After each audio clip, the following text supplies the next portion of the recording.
before it even got underway, Graeme, I mean, were there sort of alarm bells ringing in your head because of the way they'd prepared for it? Well, I could understand where they were coming from with the way the cricket landscape actually is these days. So you don't have the time to get everyone together like we did back in the day. But, you know, there's people who'll argue that they simply weren't ready. Back in 2010, I remember we had a month of very, very hard cricket. Andy Flower, our coach, was like a no stone unturned type of bloke, and we basically got beasted for a month. And it put us in a very good place. But I don't think you can do it these days with all the tournaments going on everywhere around the world.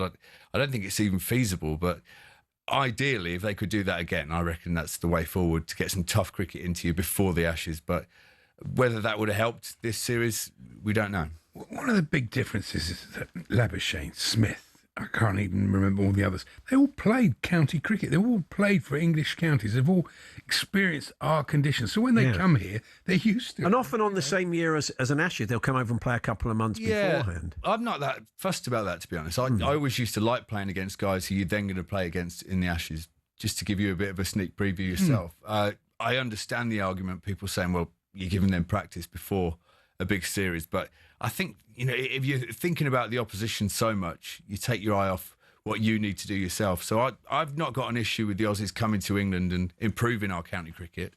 But obviously, if we'd won 4-1, people wouldn't be saying that. They'd love to have them over, rather than losing 4-1 when all of a sudden it's saying, no, don't let them in. And what we were saying off air, the difference between winning and losing in this series was often just moments. But what did you make of, I think the most mysterious thing, Shoaib, the way they treated him, the way they groomed him for 2 years, especially to play at Sydney, and then didn't pick him. And given that he isn't bowled well in county cricket, he's not really a nets bowler or a minor, he's a big game bowler. He gets good players out. And you've stood by him all this time. I just didn't get it. Yeah, I mean, the big one for me was neither Australia or England played a spinner at Sydney, which is one of the greatest wickets to ever bowl spin on. So I think there's a bigger question in the game as a whole, that spinners at the moment are not very fashionable. But I did feel for Shoaib, because I've worked a lot with him, lovely lad. And I saw him in the airport on the way home, and he's, you know, he was just desperate to play. He's devastated he didn't get the game. I don't blame him. But one thing that has come of it, he's so hungry now to play, because he psyched himself up thinking he was going to get that Ashes series under his belt, and he didn't. And now he's absolutely champing at the bit to get going this season. So hopefully some good will come of that. I mean, given Will Jack's all-round contribution, especially in the last game, it was a total mystery. He couldn't have been worse, could he? He couldn't have done worse than Will Jack did in that game. Well, it was a pitch that, you know, any spinner would have been licking his lips to play on. So I do feel for him, but, you know, tours will go on, and he probably is, his stock is probably higher for not playing after that series. So there is a silver lining for Shoaib. The post-mortem is underway from the hierarchy, and they're going to be looking at all aspects on the field and off the field. And one of the big off-field things is what went on in Noosa with Duckett and the stuff in New Zealand with Harry Brook.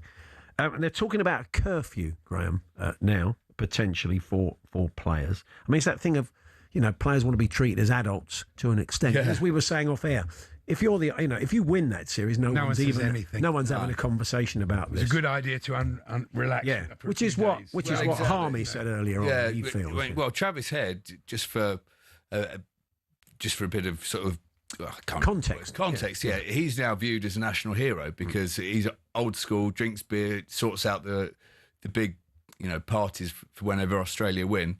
And he's been hailed as a hero. Had Australia lost, obviously he'd be a villain now. Yeah. So it is a very thin line. I always think if you win a game of cricket, if you win a test match, the celebrations are magnificent, and they're huge, and they should be. I think when you're losing, it's probably the time to get your head down and just hide a little bit. But I'll never buy into curfews, to be honest. I think you know, if you do start doing that, then players are wandering in a minute past it and getting fined, and the papers start having photographers in bushes and all sorts.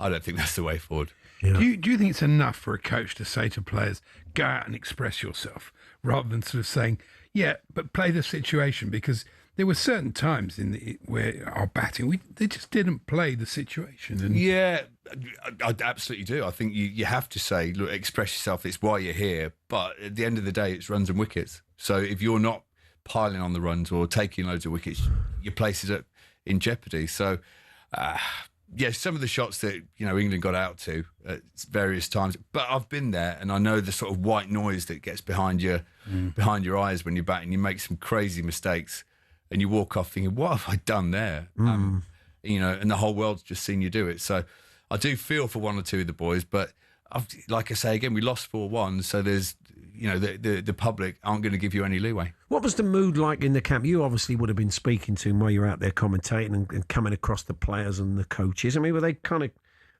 how did that? Did you notice it unravel test to test? Did the attitude and the atmosphere change? Yeah, I actually think they did really well to win that game in Melbourne. From being 3-0 down, that is a time when it can all go to pot and you can get hammered 5-0. So the turnaround in Melbourne was amazing. The disappointing thing was that the week after in Sydney, on a brilliant pitch, ended up getting 100 runs too few in the first innings and then not being able to bowl Australia out. When you said it earlier, England had so many times when they had the upper hand, but just couldn't take it. Dropped so many catches, that's the big one. Dropping catches, and the Aussies were catching flies the whole summer. It was ridiculous. That Labuschagne, I don't know what he's got on his mitts, but I'm not going to say sandpaper, but it's sticky in his hands. He was amazing. He was an irritant, though, isn't he, when he's fielding? God. That's when you hear that, when you hear that stump, Mike, it's constant. You'd be tempted to go, oh, come on, mate, just shut up. I know it's when you want someone like Andrew Flintoff playing for you, because no one said that nonsense when he was playing. Yeah. Good afternoon, Paul Hawksbee and Eddie Jacobs here on talkSPORT. Former England spinner Graeme Swann is with us. He's fresh from Australia. Jet lagged. Well, I say fresh. Not so fresh. No, he got back on Saturday. It's just that journey back, having done it a couple of times, absolutely wipes you. It takes you about a week to get back on an even keel, doesn't it? Does it wipe you out? But I was next to Josh Tongue on the plane, so that was great, just speaking to him and sort of reliving his experiences from those 3 games, because he was one of England's absolute shining lights. Oh, yeah, he bowled well, didn't he? He's got the thing on Steve Smith, so he must be enjoying that. We must look to the future then, and some of those players. I mean, Jacob Bethel's knock obviously was one of the silver linings, wasn't it? That was very impressive. That was bizarre, seeing an Englishman actually having 25,000 Aussies willing him on to get 100 at Sydney. It was, I've never known that. So. Probably wouldn't if it was to win the series. But no, you're probably right. But that was like an old school 100, wasn't it? 160 balls and just like very, very disciplined and just taking his time. But he spent about 45 minutes in the 90s, and that was horrific. For me. I was ill at the time. I was back in the hotel, absolutely COVID through the roof, and just come on, please do it. I'm desperate to go back to sleep. So he's a great kid as well. So I was chuffed for him. We were speaking to John Norman last week, and he was talking about the white ball team. And there has to be some doubt over whether Harry Brook is the right guy, especially given what happened in the winter. And he feels that Sam Curran should be the captain of the white ball team because he's got great experience, plays in the IPL. He's got a point, hasn't he? But they seem to get these ideas that he's the anointed one. He's the one that's going to be Stokes' successor. And, I'd rather see him just bat, I think. Well, I think he's a pretty good leader, to be fair. When he's on the field, he's a good skipper. He's got a good cricketing brain. Obviously, the stuff that happened in New Zealand that no one knew about is a bit of a blemish on his record. But, there'll always be this chat, won't there? Because you suddenly start thinking, well, who else could do it? Do we need someone squeaky clean, or is he going to play in the same image or whatever? So I get it, but the Currans, both Tom and Sam Curran, I think are brilliant cricketers. I've seen a lot in the 100 last year. They were incredible for Oval, whatever they're called these days. Invincibles. Yes. I think they've changed this year. So, have they? But they were both brilliant last year. So I know Tom's not involved at the minute, but Sam, whether he'd be a good captain or not, I don't know. But I'm glad he's in the squad. Often players' Test careers come to an end after an Ashes defeat. So who do you not expect to see again in the Test team, Graeme? It's a bit tricky when you look at it because they're quite a young team, most of them. Obviously, a couple of the bowlers. I hope Woody keeps going. I hope Mark Wood can play because I absolutely love him to bits. But you'd think the next Ashes might be a bridge too far. How long Stokes is going to go on is a big question because he puts himself absolutely through the mill and his body's falling apart. Despite being the fittest bloke there, by the end he could barely walk. He wouldn't want to go after something like this, though, would he? No. I think he'll want a chance to put it right. I think you're right. So I wouldn't be surprised if no one retires, but you'll have natural turnovers. I think Ollie Pope. I really want to see Ollie Pope go back and score billions of runs and get back in. because obviously with Bethel going in at 3, Hope's now got to find a new niche, got to find a way back into the team. But I think he's class. But he's got such a bad record against the Aussies that it wasn't a surprise when he got left out. What about the wicket keeper? Well, I like Jamie Smith, I do, but by the end he looked a bit frazzled, didn't he? By the end of the series, he was still keeping well, but the shot he played at Sydney go down in history. So that's an interesting spot because there'll always be like keepers coming through. I'd love to see whoever's keeping be like the energy of the team. But isn't Folkes is clearly the best wicketkeeper, and he never let England down with a bat.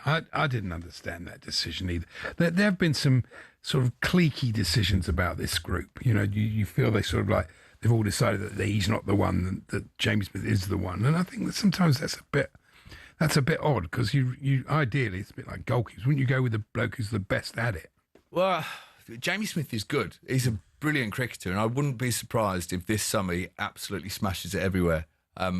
He just had one of those tours, and I've been there. I've been on the receiving end as well. Yeah. In Australia, when it starts to go badly, and everything sort of piles up against you, it can be a pretty daunting place. So he was frazzled by the end, but I think he'll come back strong. Every time he collected a ball, didn't he? And they were on his case after that drop. Was it misstumping or a drop? I can't remember, but he just. Yeah, they were on his back, weren't they, really, the crowd? It made it very difficult. He did drop 20 catches in the series. As a team, I know. It's quite a lot, isn't it? I mean, there's some of them were pretty hard, and the sort of ones that you don't get any stick for if you're playing well, but a couple of the dollies that went down are just like symptomatic of the tour's gone here. It's like everyone's desperate to go home. Have they not got a dedicated fielding coach? Apparently not at the moment. Not at the moment, but I think after the game, Baz McCullum was talking, saying that that might be somewhere they definitely have to readdress. So I think they will have one come the next. And it'd be interesting with him because again, John felt that if he was to go, Stokes might consider his own position. That Stokes is a big advocate of McCullum, and therefore that might protect him. Yeah, maybe. I think they're definitely stronger together. So it's one of those weird periods now where no one knows what's going to happen. People are almost waiting for someone to either come out and retire or say, right, I'm going full blown at this or what have you. So I'm just concentrating on the football for a while. And what of Rob Key again? Rob's under a bit of pressure himself, isn't he? Yeah, I mean, I won't have a bad word said against Bob because we go back 40 years and I played against him for Kent under-10s back in the day. So I love what he's done for English cricket, and he's come out and he's admitted they got a few things wrong here or there, but I think we're definitely better than when he took over. I love his honesty and the way he decided this is the type of player we need, and I know it's going to upset a few people, but we're going full hog at this. But they're going to review that now and see where they are. Yeah. I'm a big fan of Bob's. And how? I mean, you've won Ashes series, you've lost Ashes series. So what is it like when you come back and you've lost? It must take you a little while to get over it, I would think. Yeah, you just want to bury your head in the sand and not go out and all sorts, and it's freezing cold, and you're just thinking, what am I doing? I mean, for a lot of them, they're going to go off to the World T20, which is good. It's like draw a line in the sand and then move on. When you win it in Australia, you come back and it's the greatest feeling in the world. We had to go off and play a World Cup in India straight away, and I was devastated because I just wanted to get home, sit in front of a nice fire in a pub, have a Sunday roast. But we had to go and get smashed by Sri Lanka and Colombo. You mentioned the football. Sorry for saying you're a City fan. I got it horribly wrong. You're a Newcastle fan. Oh, we're the lads. So how you feel about life as a Newcastle fan at the moment? A bit better now after the last 3 or 4 games, but they look tired, bless them. They looked very tired against Bournemouth by the end. They didn't need extra time and pen. So, they'll beat City 2-0 tomorrow.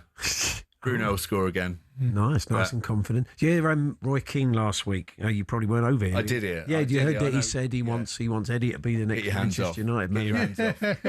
You're not having him. He's no chance. The forward players, why would you want to go down to a smaller club? No, absolutely. The forward players are playing well for Newcastle now. They're sort of beginning to click. Yeah, Voltemada has been a good bit of business, isn't he? Yeah, he's done well. I mean, I wasn't happy when Isak left, but I wish that had never happened and he was still a Geordie because he was class. And it's all gone horribly wrong for him, hasn't it? And also, Ben Cohen's in Who Dares Wins. He is. Is that right? You played rugby with him when you were kids? Yeah. When we were like 15, 16. I mean, he was always going to go on and play big boy rugby, and I wasn't, because I wanted to play cricket. I only played rugby because they did it at my school, something during the winter. But yeah, that was amazing. I had no idea he was in the show, and then turned up at the airport to leave, and there he was, like a 30-year Northampton reunion. So that was great. Excellent. Well, you can watch Celebrity SAS, Who Dares Win, Sundays and Mondays, 9 p.m. on Channel 4. You can watch live, or, of course, you can stream it. So, Graeme, lovely to see you. Thanks, boys. Lovely to be here. Thank you very much for coming in. Let's hope, next time we win the Ashes and we're all smiles. Yeah. Happier interview, yeah. It'll be so on. Yeah. Let's hope Andy lives to see it.